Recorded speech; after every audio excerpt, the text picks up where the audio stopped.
Projekt Guru. Всем привет! С вами Zak Novak на радиостанции Novorossia Rocks. Welcome to Novorossia Rocks radio station. This is Zak Novak, your American, in downtown Donetsk. The program is called Projekt Guru, and Guru is in the house as always. Guru, thank you so much for all the hard work that you do for our program. Andre, my engineer, as well. Let's get right to it. 10,000 killed, 24,000 wounded by fascist Ukraine junta forces in the Donbass conflict. This, according to the UN. Due to the bloody coup takeover of Ukraine by the Poroshenko regime, 10,000 have been slaughtered and 24,000 wounded in this criminal war that is also backed by the Obama administration and weapons supplied by the terrorist organization NATO. Head of the mission, Fiona Fraser, told reporters in Kiev it recorded a total of 32,000 civilian casualties of the conflict, and about 10,000 of whom had been killed and 22,431 wounded. Ukraine's southeast has been severely affected by the Kiev Junta special military operation launched in the southeastern Donetsk and Lugansk regions in April 2014. The operation was a response to local residents' refusal to recognize the new coup-installed government in the country. February 2015, fascist Kiev forces and freedom fighters from Donbass, eastern Ukraine's militia, signed a peace agreement in the Belarus capital of Minsk. The deal stipulates a full ceasefire, weapons withdrawal from the line of contact in eastern Ukraine, as well as constitutional reforms that would give a special status to the Donetsk and Lugansk People's Republics. Despite the agreement, the ceasefire regime is regularly violated, with both sides accusing each other of multiple breaches, undermining the terms of the accord. But we all know, very well, we all know that it's the Kiev Junta is responsible for all the war crimes, genocide, in Ukraine and the Donbass region. Hey everyone, as we stressed, the ceasefire agreement on both sides, but it is the Poroshenko Nazi regime that is breaking all the rules. The Poroshenko Nazi regime cowardly attack after coup leader agrees to a ceasefire, given the green light by the Obama administration and terrorist organization NATO. Ukraine junta targets a school during school hours. There's a video on our site, Novorossia Today, and also on my Facebook. This is Guru in Dokuchaevsk, is that correct? Let's get right to it. Mortar shells landed near the school where lessons had just finished. One of the shells blasted through a teacher's room. The second shell came down close to hitting the school. Many children were on their way home at the time. Also, one shell struck a roof of a second-storied home. Majority of the children went home as the shelling started at 2:45 in the afternoon. The first massive explosion was in the center of the town. Then shells targeted the school. Repeat, one shell hit a teacher's room on the second floor. Second shell landed in the corridor on the third floor. Other shells also rained down on the playground, the school playground, and on the soccer field. Fascist Albanian police detained Newsfront journalists for filming story about Orthodox churches.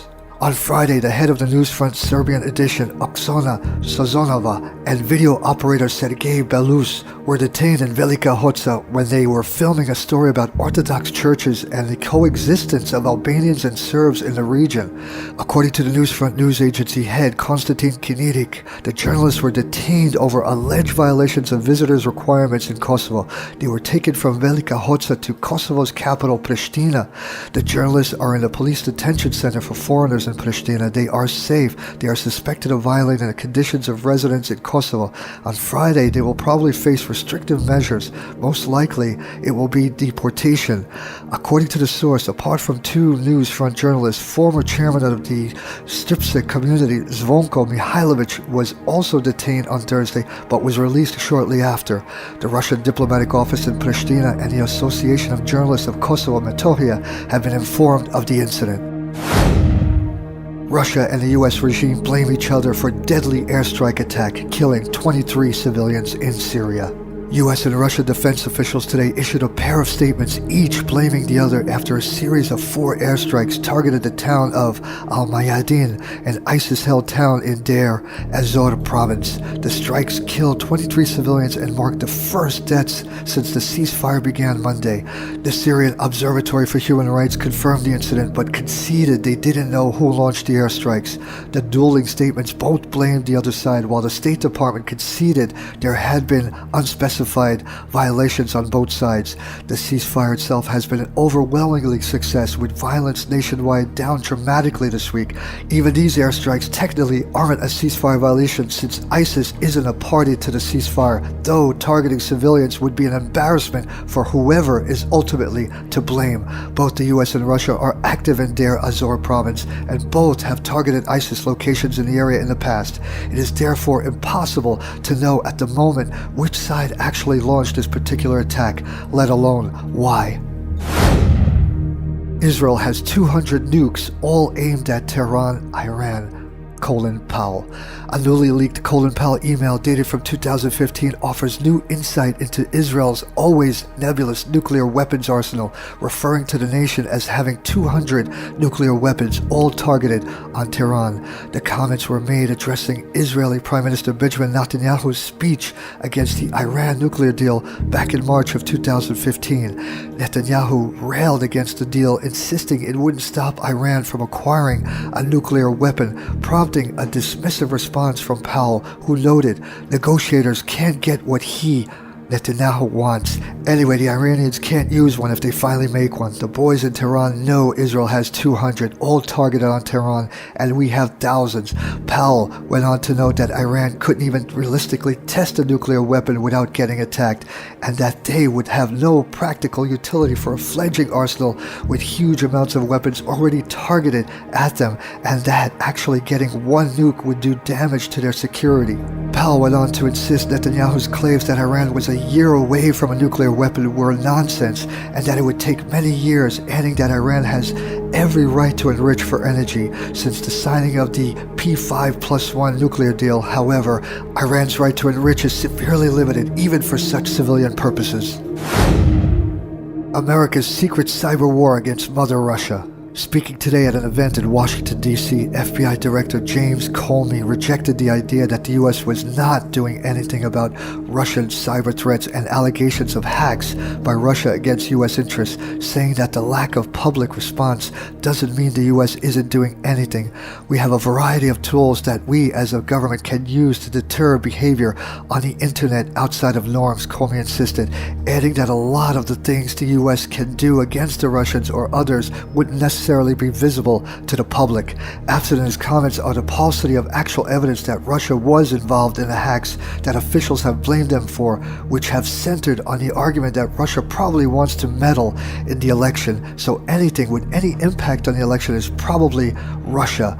There were already speculations over the past few months, however, that U.S. officials had launched cyber attacks against Russian infrastructure. So far, there hasn't been much evidence for this either, though Comey's comments will doubtless raise speculations of that. Guru, listen to this. The Obama regime to give Israel $38 billion, largest single military aid package in U.S. history. The Middle East will be covered in blood. U.S. and Israeli officials today signed a military aid package which will see the U.S. give Israel $38 billion worth of equipment over the next decade. This is by far the largest single military aid package offered in U.S. history, and U.S. officials were quick to insist it could rise even further in case of an emergency. President Obama had sought to finalize the massive deal for over a year now, with the Israeli government repeatedly resisting accepting the offers in hopes of bumping the amount up even further. Republican presidential nominee Donald Trump's camp has urged Israel not to accept the pact, suggesting he'd give Israel far more if they waited. While acrimony between Obama and Netanyahu did have some in the Israeli far-right government eager to wait just to spite Obama, there was also growing concern that if Israel refused to take the $38 billion from Obama, it would further politicize the issue of Israeli aid within the U.S. Under the deal, the U.S. agrees to provide $3.8 billion annually, and Israel promises not to ask Congress for more money without the White House's permission. Israel can continue to ask for more money for cyber defense as well as tunnel warfare. The other big change from the last deal is that it will force Israel to slowly taper off the amount of U.S. aid used to buy equipment from Israeli companies, ensuring that a larger percentage is earmarked for well-connected U.S. arms makers. Hey everyone, that ends our program. I want to say thanks to everyone out there for supporting Novorossia Rocks radio station, for supporting Projekt Guru, and as I stress always, be safe out there, be on alert, have a great weekend, and see you back on Monday. Bye-bye, folks.